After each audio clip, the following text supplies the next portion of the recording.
So good afternoon, everybody. Stephen Wills from AXA. So I'm a very simple man.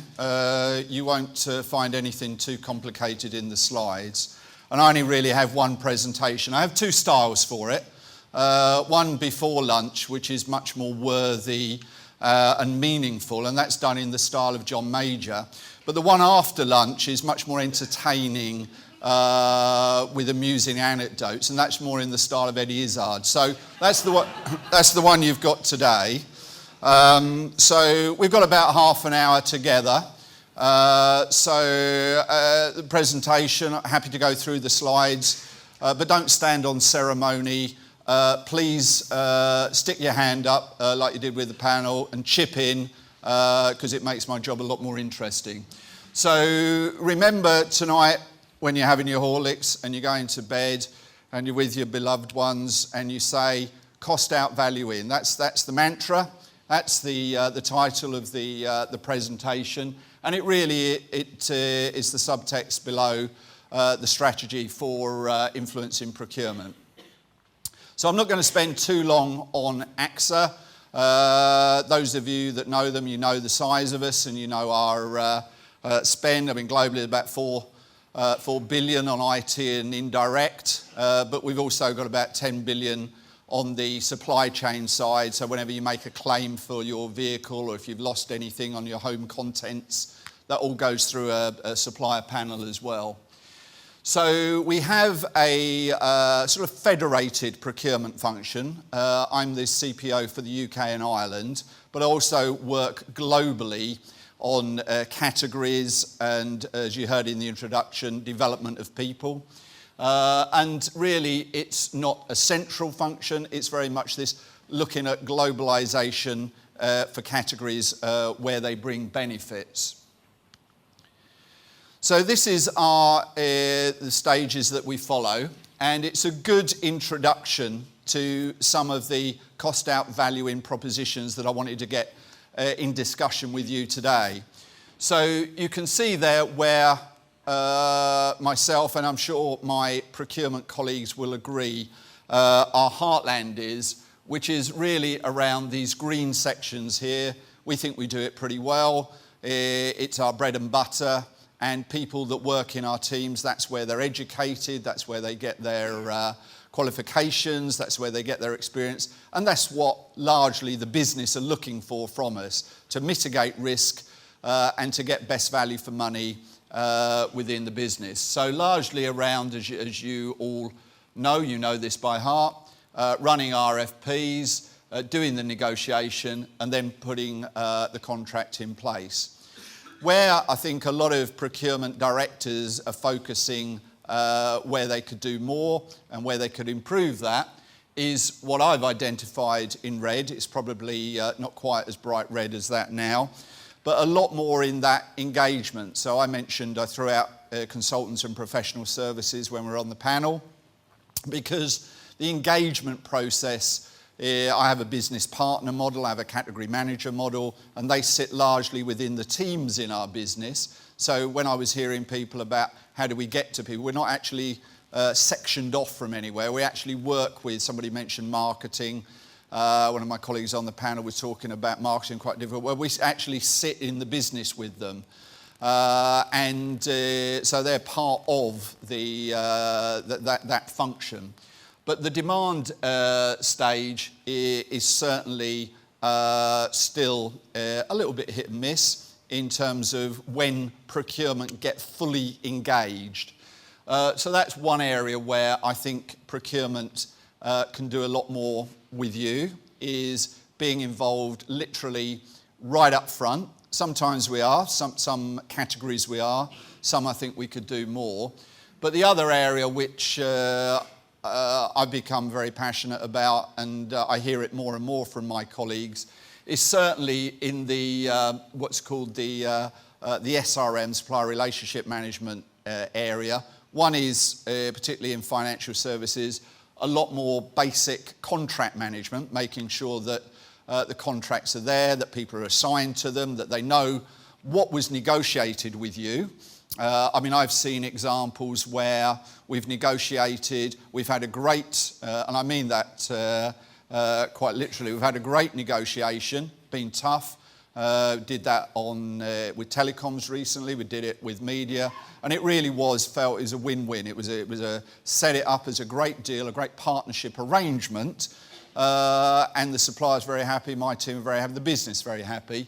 And then within months, the business had not fully understood the contract, they'd not managed it effectively, they didn't understand the full terms and conditions, and they were treating it very differently. So when we're talking about not being a commodity, I understand some of the questions because other people in the business started to treat it a bit more commodity-based and a little bit more brutally than perhaps was intended when procurement negotiated that.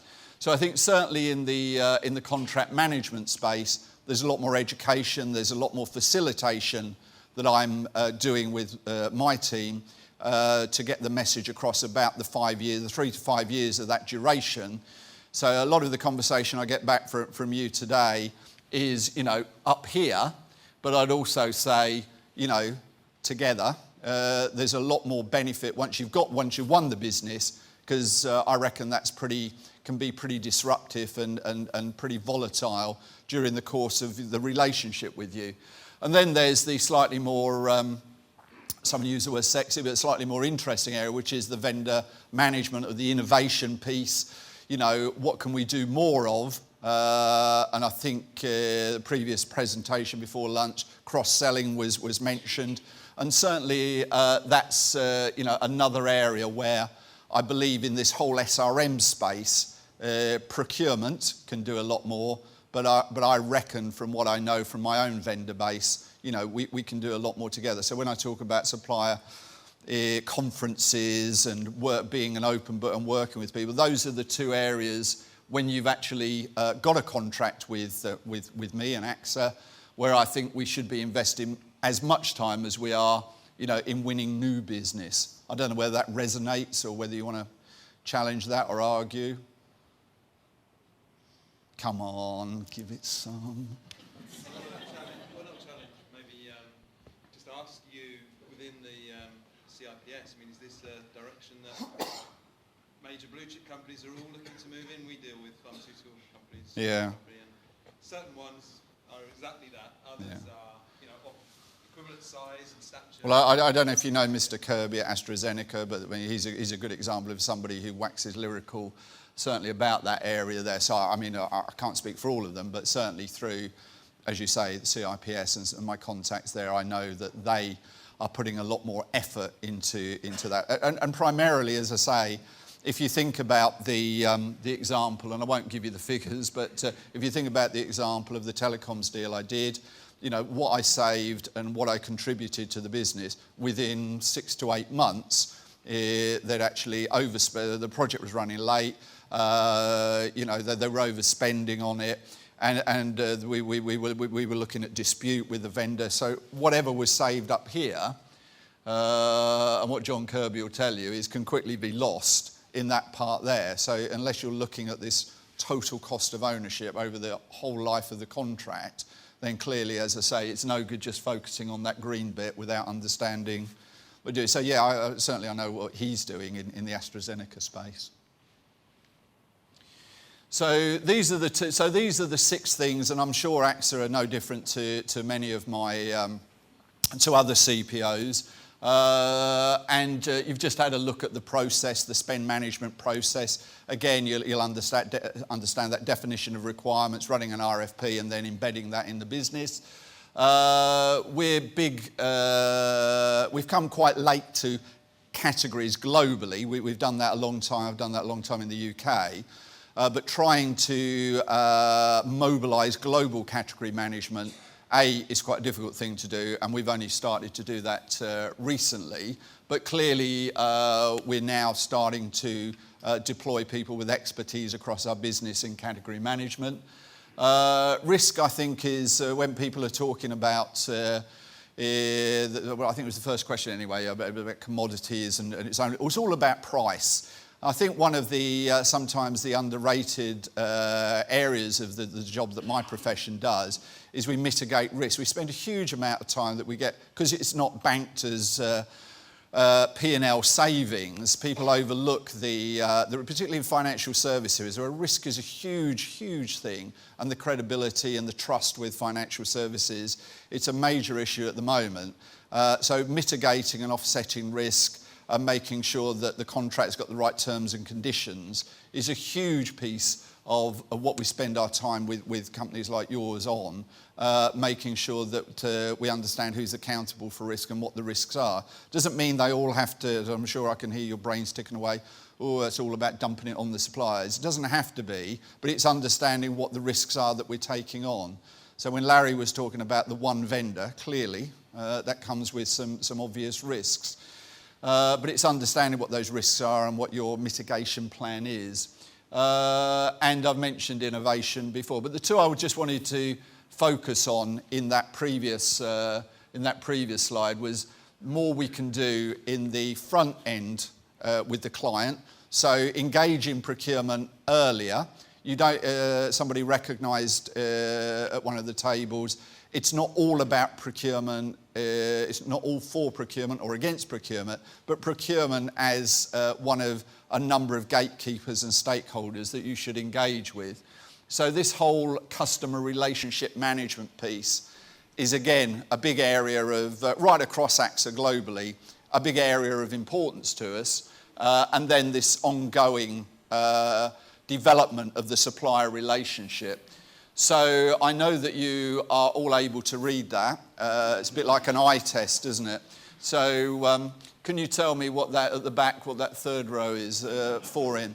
So really all this is doing is saying engagement. So we talk a lot about engagement, and the 3 points of engagement in our model are that I have to face off to get that client relationship management, that early engagement is the business. So one of my colleagues was talking about not having the balls to face off to the IT director. So I work with an IT director. He's a very challenging man, as you'd expect. But the whole business, and he has a number of change directors because that's what they feel they do, that they're actually setting the agenda for the business for the future. So, and getting business engagement is essential. So having people in my team who don't just talk procurement. So in the introduction you heard about the Procurement College, and that's great procurement people, but they're also commercial people. They've also got influencing and relationship skills, and they understand the business. And that's the kind of person that you're going to be seeing, if you're not already, you're going to be seeing a lot more of. And I suspect some of the examples that you're facing at the moment are not probably that sophisticated person. They are more focused down here on price only. But certainly when I talk and when I meet with colleagues, that's certainly the model which is being recognised now to develop procurement people along, make them much more commercially aware than just procurement aware. And I mean that in terms of the language they use as well. So procurement has a bit of a habit of liking to make itself very worthy and very important, so it comes out with catchphrases and jargon to make itself very important. So what we need to do, and what we are doing, is talking the language of the business and making sure we've engaged with the business. They sit in the business, as I've said, with the marketing teams, the HR teams, and we get that. I spend a lot of my time in people development, so getting buyers engagement, making sure they're clear what they do. Sometimes procurement, because it's evolved, some of you are old enough like me to remember we used to be buyers, and then we were in something called purchasing, and now we're in procurement, and in 5 years' time it will probably be something else. So when you're going through that, people get a bit confused about what they're talking about and what they're there to do. Sometimes they think they're a bit of a business consultant, sometimes they think they're in some sort of marketing role. But buyers' engagement clearly around the objectives that I mentioned to you, the KPIs that they have, and their role in the business, which isn't limited to an ivory tower in one part of the business, is actually working right across the business using business language. And then, of course, bingo, your good selves. So supplier engagement. So a lot of the things that you were saying, of course, I'm going to put them in my slide, but they really do exist. And certainly it's our agenda for trying to make that relationship work with you. But sourcing strategy, negotiation plan, making sure that we have a preferred supplier list. So clearly, some of you in the room may lose out on that, but the ones that are on the preferred supplier list, that's where we're going to spend our time. That's where we're going to invest our time with. That's where we're going to invest the relationship. So those are the three cornerstones of what we consider to be engagement. Procurement can't take it as a given that the business will automatically engage with. We have to put some effort into that. The buyers need to be clear about what their role is, particularly in financial services. And then a large amount of our time is with supplier engagement. Any questions, comments, thoughts? They don't have to have anything to do with this, just give me something to work with, really. Yes, madam. Madam is that lady in red, ladies and gentlemen, as Krista Burr once said. Kind of related. What sort of innovation is happening in procuring products and services? So I think I was really intrigued by one of the questions earlier because if I think about insurance, so that's my bag, there's a lot of what we call making the market. So where procurement do very well, and we get buy-in from the business, and the business says, yeah, we like what you do, and we'd like you to do more, we'd like you to look at, in my case, another 800 million of spend. Somebody was mentioning the suppliers may not exist. They're certainly not mature. They don't have the supply chains. So this is in what I call insurance procurement, where we want you to give us your cash, but we don't actually want you to have it back from us. We quite like that model. It works very well for us. So what we want you to do is give us your cash, and then if you have a claim, we want you to use one of the suppliers that I've put in place to come and repair your roof, repair your car, or whatever the claim is. Now, you don't have necessarily, in the same way you do is the indirect side of our spend, you don't have supply chains that are automatically set up to accommodate that. And I'm sure that this is the case in some areas of when we go off in the clouds with our IT colleagues in some IT space as well. So we talk a lot about investing in making the market. So you'll see innovation there. And the second one was my colleague who did the presentation before lunch was also talking about where procurement can help the business. Across cross-selling, except he, of course, won't want me to say that horrible word, but reciprocal trading, I think, was the illegal phrase that was used. But cross-selling, opportunities with vendors when you're on that mature curve. So that's an area where procurement are certainly supporting some of the business where there are opportunities to look at that.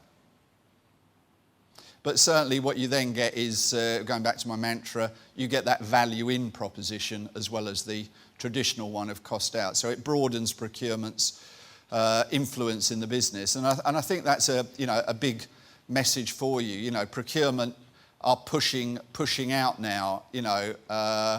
Procurement, as the song says, are doing it for themselves. They're pushing back some of the traditional boundaries. They don't want to be tucked away in the back office and only focused on, rather ironically to some of your comments, price and price-related matters. They actually want a bigger share of what's going on in the business, and they see areas that can be improved, and procurement want to spread their influence in the business. So I just thought, in relation to some of the commodity question that kicked off the panel session, I just thought it was useful to just sort of see and have a little bit of a few minutes on how I see some of the tools that we use in terms of commodity. Although, as I say, I think you can differentiate most commodities as well if you understand our business well enough. But some of the areas where I've certainly seen some benefits. I mentioned paper. We're doing a big piece around print and document management at the moment, and one of those companies is here today. And we're doing a big piece there, rolling out office print. And again, you know, you on one hand, you could say it's just a big machine that we're implementing, but it's not. You know, we're taking away lots of individual printers from people. It's a huge cultural change. We needed a partner who understood that. It's very emotional because it affects all my CEOs and executives, and you'll be surprised how precious they get about their own personal printer.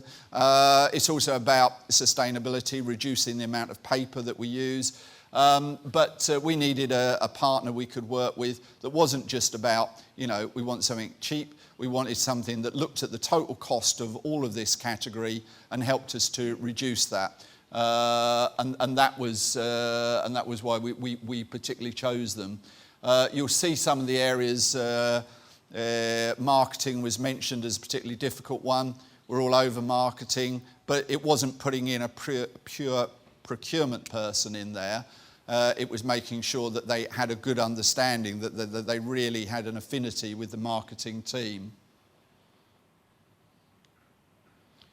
So my time's almost up. I hear you go, ah.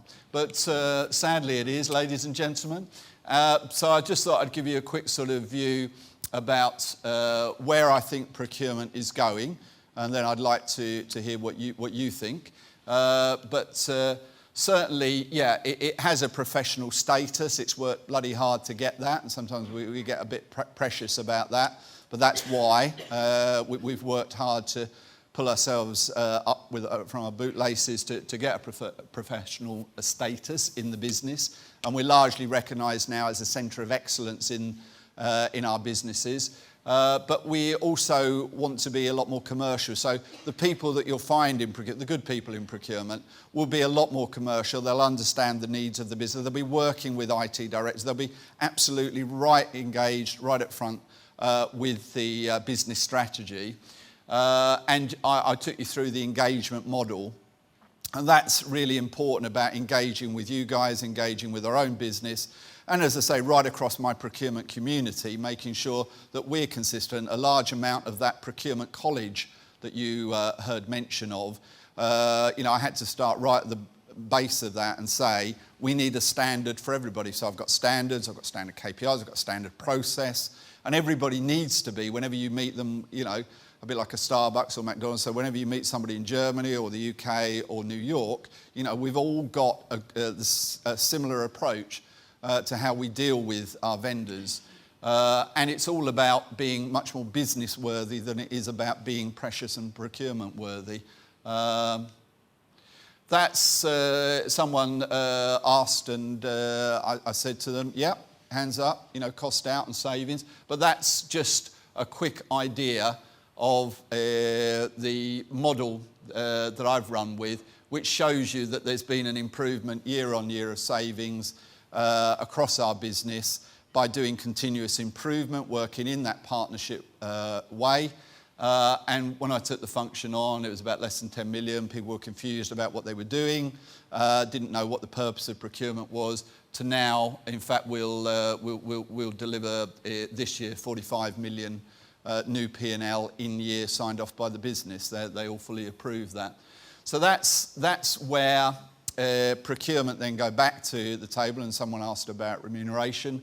But it's not just about that. We go back and we say, and that's why procurement are winning in your organisation, and that's the value that they bring. Ladies and gentlemen, it's been a pleasure. I've really enjoyed my time in Covent Garden. Yes, sir. I'm interested. It looks like a fairly rigorous process and model. But what percentage can you attribute the award decision from relationships between your organisation and your suppliers, and how do you see that changing in the future? So I would say, and I don't have any data on it, so God knows I've got more KPIs than you can shake a stick at, but that's probably one I wouldn't have data.